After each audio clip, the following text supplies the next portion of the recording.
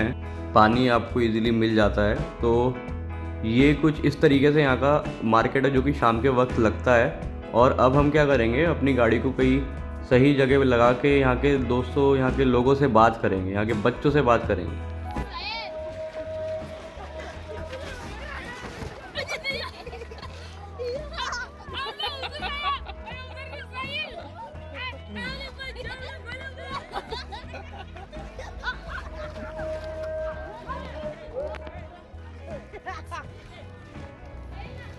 Are you happy? Hello. No, baka ni day, no me. Sanu. Apa mitansa At na na. No bagna. Ano mo munang kiringan dia orang nan ni kacola nan dakana. Kacola kacola. Linda, thank you.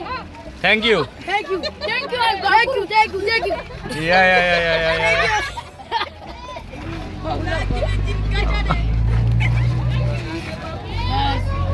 नमस्ते। Thank you. Bongo. Thank you. Yes.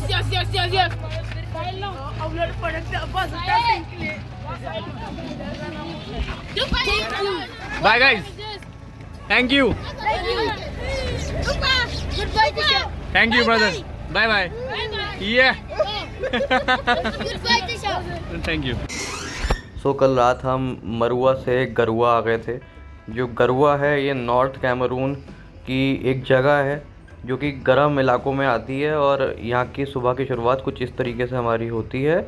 और आप देख सकते हैं कि यहाँ पे इन्होंने काइंड ऑफ छोटा मोटा ऑर्चर्ड बना रखा है। सस्टेनेबिलिटी का पूरा पूर्ण सही तरीके से उपयोग किया जा रहा है, ये बात मुझे अच्छी लगी। पानी देने का यही सही तरीका है। और अच्छी बात ये है नॉर्थ कैमरून की कि यहाँ पे आपको मैंगो कल्टीवेशन देखने को काफ़ी अच्छे लेवल पे दिखाई देता है। यहाँ पे आपको बहुत तरीके की वैरायटीज़ दिखाई देंगी मैंगो की। और अच्छी बात ये है कि जितनी ज़्यादा गर्मी होती है अफ्रीका में, उतनी फलों में मिठास होती है। तो अभी मेरे होटल की रिसेप्शनिस्ट से बात हुई, उसने बोला कि भैया स्विमिंग तो करते जाओ। मैंने कहा कहाँ है, तो उसने बोला देखो ना।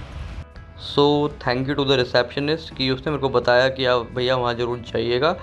और पानी की हालत देख कर लगता है कि पानी सुबह ही भरा गया है और पानी साफ़ है, ठंडा है। 42 डिग्री तापमान जब सुबह का हो और आपके सामने ठंडे पानी से भरा हुआ साफ स्विमिंग पूल हो तो आपको गोता लगा देना चाहिए। पर तब जब आपको स्विमिंग आती हो और आपके आसपास कोई आपको बचाने के लिए हो।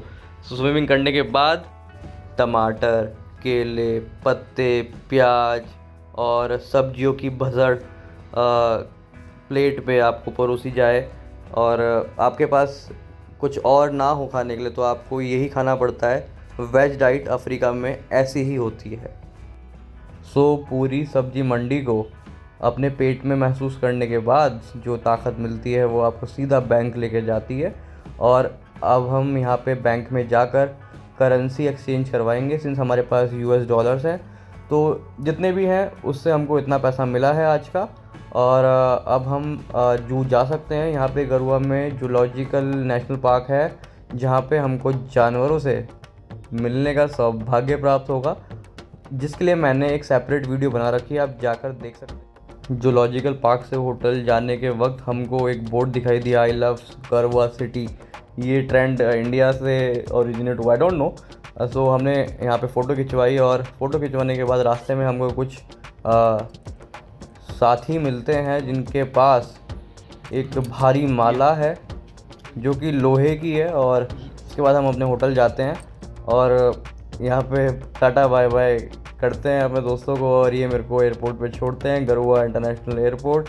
और सिंस कैमरे को फ़्लाइट फिर से लेट हो गई है, 7 घंटे का डिले है, तो मैं लॉन्च लेता हूँ। यहाँ की लॉन्च खाली पड़ी है, सन्नाटा है, पर एसी का माहौल है क्योंकि बाहर का तापमान 45 डिग्री है। सो उड़ने का वक्त आ गया है, 11 बजे हमारी फ़्लाइट है जो कि हमको रात के 1 बजे धुआला छोड़ेगी। धुआला ऊपर से अच्छा दिखता है सच में, और अंदर से कैसा दिखता है वो मैं आपको आने वाले नेक्स्ट व्लॉग में बताऊंगा। तब तक के लिए आप अपना ख्याल रखिए, अच्छा खाइए और जय श्री राम।